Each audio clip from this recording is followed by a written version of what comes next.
Daily. Taste the Daily. இந்த திருச்சி மாவட்டத்திற்கு எப்பொழுது வந்தாலுமே ஒரு தனி உற்சாகம் பிறக்கும்.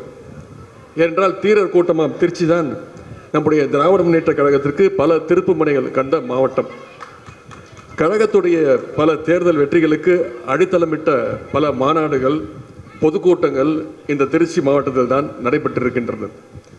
திருச்சி எந்த அளவுக்கு கழகத்திற்கு முக்கியமான மாவட்டம் என்றால், கழகத்துடைய இப்போதைய முதன்மை செயலாளரை தந்தது, அந்த நேரு தந்தது இந்த திருச்சி மாவட்டம்.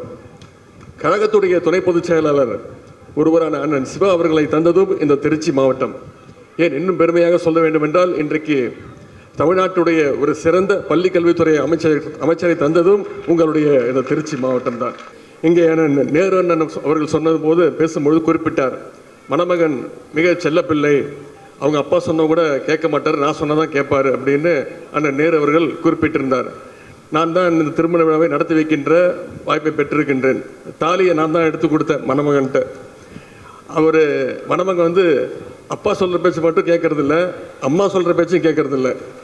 ஏன்னா தாலியை கட்டும் போது அவங்க அம்மா சொல்கிறாங்க, நான் பக்கத்தில் தான் நிற்கிறேன், நீ 2 முடிச்சு தான் போடணும் அப்படின்னு அவங்க அம்மா சொல்கிறாங்க. திருப்பி திருப்பி சொல்கிறாங்க. மணமகனும் எல்லாம் காதில் கேட்காத மாதிரி 3 முடிச்சு போட்டார்.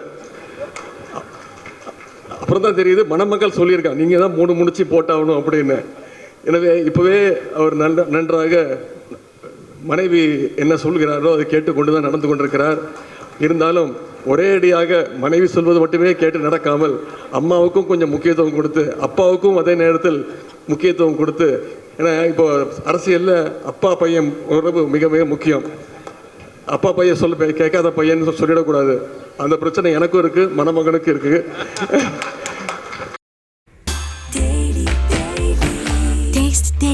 Taste the Daily.